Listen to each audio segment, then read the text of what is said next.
safaarada Soomaaliya ee dalka Turkiga ayaa waxay wada dadaalo lagu sii deynayo ganacsato Soomaaliyeed kuwaas oo maalmo ka hor lagu xiray magaalada Ankara iyadoo albaabada la isugu dhuftay goobihii ganacsigu ay lahaayeen.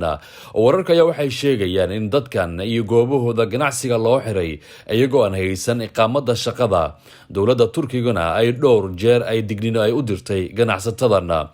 safiirka safaarada Soomaaliya ee dalka Turkiga gaar ahaan magaalada Ankara Danjire Jaamac Ciidid ayaa waxa uu sheegay in safaaradu ay wado dadaalo lagu sii deynayo dadkaasi. maanta arinta halkan shirka la isugu yimi oo mar dhaweyd ku soo gabagaboobay wuxuu khuseeyay dadkii ganacsatada ahaa oo 16 bishan 5 maalmood ka hor laga qabqabtay meheradahoodii laga qabqabtay oo ilaa iyo muddada ku xidhnaa meelo kala duwan sida ay gudoomiyuhu sheegay dadkaas oo dad badan oo Soomaaliyeed markay warka maqleen ka falceliyeen oo meediyaha ka hadleen warbaahinta noocyada kala duwan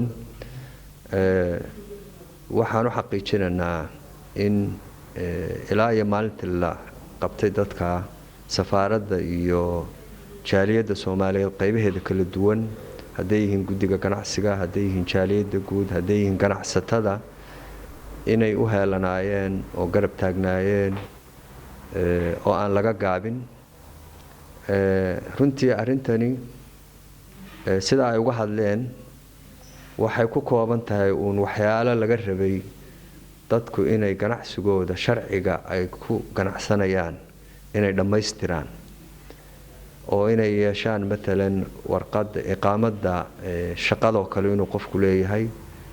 qofka u shaqeynayana inuu meherada ku qoran yahay oo shaqo ahaan uu dalka ku joogo marka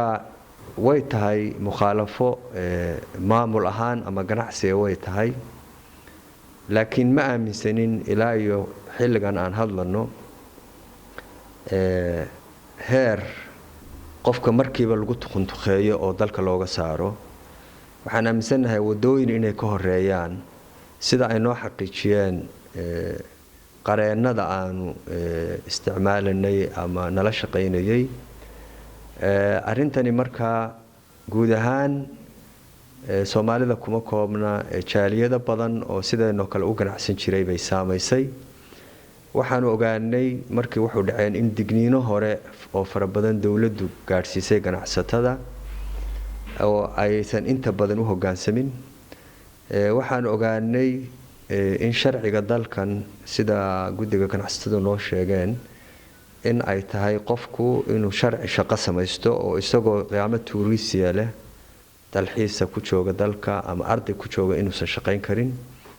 dee qareenada hadda aanu qabanay baana laga warsugayaa dadka xidhanna way nala socdaan oo hadda waa isla soconaa oo waana nala ogolaadeen qareenka inaan u qabano wayna ka warsugayaan jawaabta qareenka halkan marka arintani waxay inagu keenaysaa ama ina barasa 10 runtii ina 10 ka barano weeye oo bal ganacsatada kale furan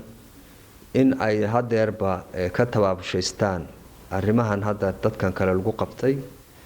inay sharciyada iska dhameystiraan maamulka ganacsiga magaalada iyo waliba jaaliyada ayaa dhankooda warbaahinta la hadlay loo soo dhacay dadkii ganacsiga ku lahaa magaalada Ankara khaasatan qaybtan Jankahaya Kizilay dadka loo soo dhacay waxa kamid ahaa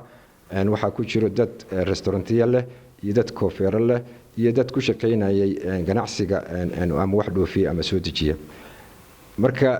dadka la qabtay habeenka la tagay waxay ahaayeen 9 qofood walow laba looga daray maalintii labaad markii la soo gaarsay arinkana isla waqtigii baan dhaqaaqay wax war igu soo gaaray in la geeyay saldhig ku yaalo Jankaya waan ka daba tagay saldhig markaan lugta sii geelinayna waa laga saaray waxa la marsiiyay meel cusbitaal ah cusbitaalkii baan uga daba tagay waa laga sii qaaday waxa la geeyay amniyaadkii baan ugu tagay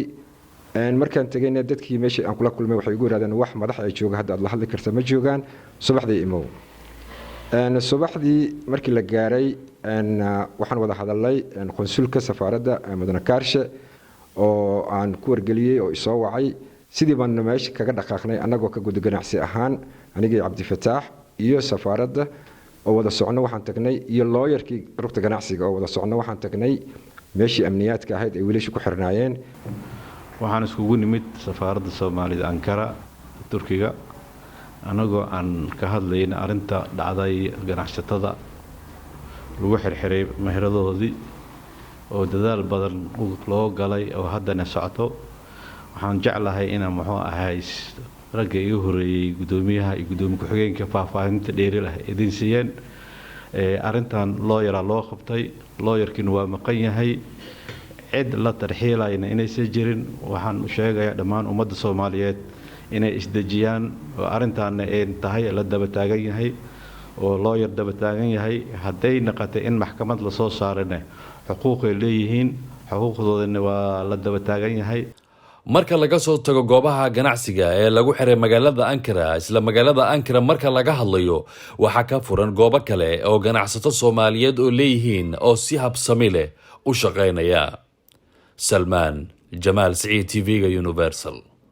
Ankara.